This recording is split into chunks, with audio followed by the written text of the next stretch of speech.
भाई। तो जब माँ कहती थी बेटा तू बड़ा होगा तो मेरे ऊपर कोई हाथ नहीं उठा पाएगा। मेरी अपनी माँ को मैंने दसियों बार अपनी आंखों के सामने पिटते देखा अपने चाचा ताऊ से। तो जब मैं गुरुकुल में आ गया तब मुझे बहुत याद आती थी। माँ कहती थी बेटा तू बड़ा हो जाएगा तो मुझे कोई हाथ नहीं लगा पाएगा।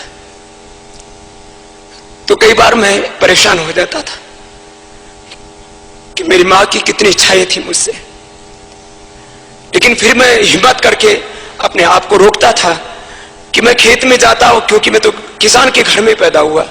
मैं खेत में जाता, सांप काट लिया होता तो मैं मर जाता, तो भी माँ को कोई न संभालता ना।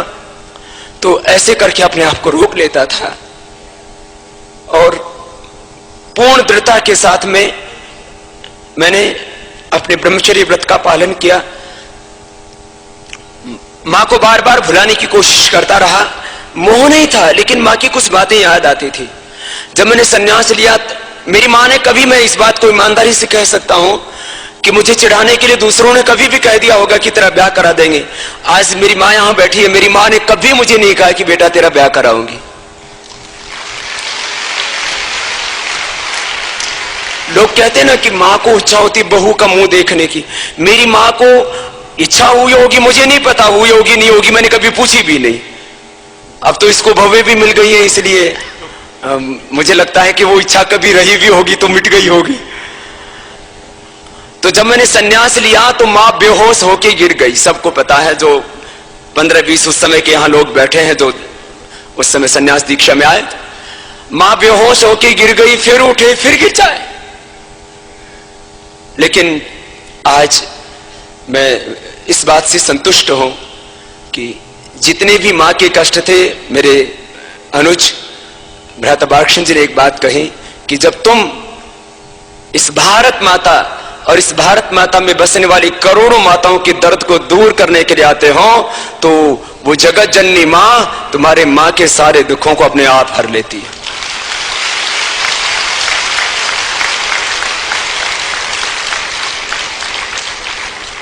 आज मां संतुष्ट है। श्रद्धेय आचार्य श्री बालकृष्ण जी को मैं इसलिए भी ज्यादा इस मामले में महत्व देता हूं और इनका मुझे ज्यादा ख्याल रखना पड़ता है, क्योंकि मेरी मां तो साल में 1-2 बार कम से कम मुझसे मिल लेती होगी, लेकिन वर्षों वर्षों तक अपनी मां से दूर होकर के, क्योंकि मुझे इनका बड़ा भाई की तरह भी इनका ध्यान रखना पड़ता है और मां से कितने कितने वर्षों ये दूर रहते हैं, इनको वो मां वाली भूमिका भी मुझे आना पड़ता है। मैं अपनी मां से भी ज्यादा यदि किसी के तप को साधुवाद दूंगा तो वो माता श्रद्धेय पूज्य सुमित्रा देवी है, जिसने ऐसा पुत्र मुझे दिया और अपने कष्टों को कभी एक शब्द भी उसके बारे में नहीं कहा। तो मैं इन पूज्य मातृशरणों में प्रणाम करता हूं और मैं अपने सन्यास धर्म को 100% निभाता हुआ, मैं किंचित मात्र लेश मात्र भी मेरे मन में कोई संशय या भ्रम नहीं है कि मैंने इन माओं को आज पहली बार केवल इसलिए बुलाया है कि लोग मुझसे कहने लग गए थे कि बाबा आप हर दिन कहते हो माता पिता भगवान है, तो आप अपनी माता पिता को क्यों आप जो है पर्दे के पीछे रखते हो? क्या मां को कभी सामने लाने से आप कोई अनैतिक काम कर रहे हो? मैंने कहा ना, ऐसा कुछ भी नहीं है। तो हो सकता है न जाने इसके बाद भी, क्योंकि इन माओं की कभी इच्छा नहीं कि हम मंचों पर आए, हो सकता है इसके बाद भी कई वर्षों तक ये मंचों पर ना आए, क्योंकि इनकी कोई इच्छा नहीं है, कोई इनका संकल्प नहीं है। इनको ये है कि बस हमारे भगवान ने हमारे बेटे को जिस काम में लगा रखा है उस काम को निरंतर करती रहे। मां ने कभी मुझसे मोह की बातें नहीं कही। आज इन पूज्य संतों और इन महापुरुषों की उपस्थिति में ये दोनों माताएं आज का ये लोकार्पण का कार्य करेंगी और मैं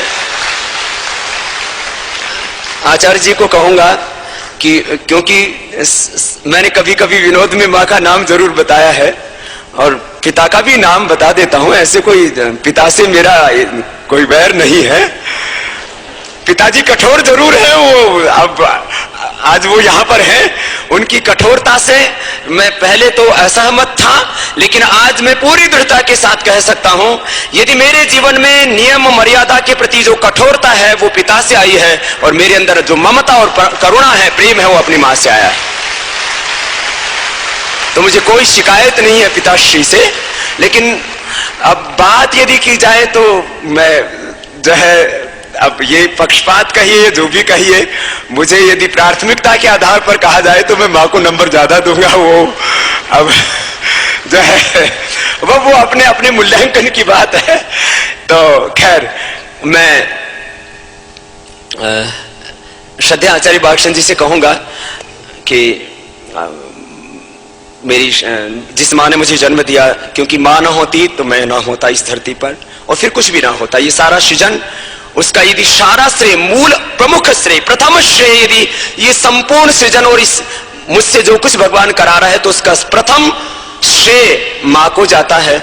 और वह आज माँ यहाँ है, और नाम भी क्योंकि पूज्य माता जी का गुलाब देवी है, तो गुलाब के फूल उन्हीं के प्रसाद के हैं। तो श्रद्धेय आचार्य श्री से कहूंगा कि पूज्य माता जी को, माता जी इधर आ जाओ, तो आप सामने, माँ इधर उठ के आ।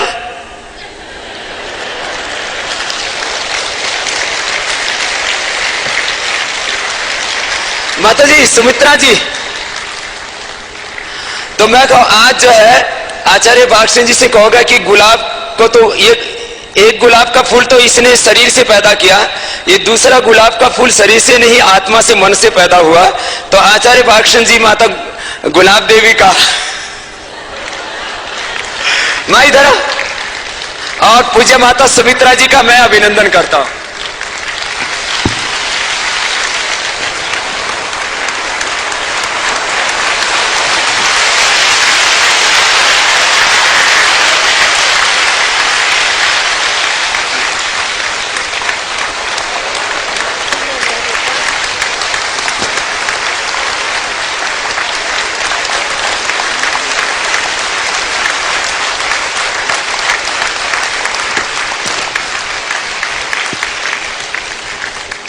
और मैं चाहता हूं कि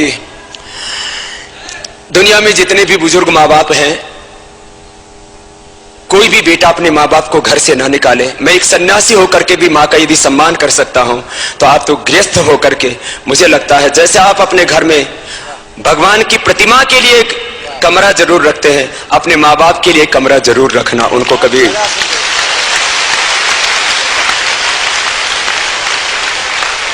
कभी वृद्धाश्रमों में मत भेजना, और चाहे सूखी रोटी ही दे देना। अरे हमारे यहाँ तो माँ जब बचपन में हमें डांटती थी तो इस बात के लिए डांटती थी कि बेटा पहली रोटी के हाथ नहीं लगाएगा, एक कुत्ते के लिए है, दूसरी गाय के लिए है। जब कुत्ता और गाय को हम रोटी दे सकते हैं, माँ बाप ने तो हमें इस धरती पर पैदा किया है, क्या उनको हम 2 वक्त की रोटी नहीं दे सकते? माँ बाप को कुछ नहीं चाहिए, तुम्हारी न धन न तुम्हारी दौलत, माँ बाप को खाली तुम्हारा प्यार चाहिए।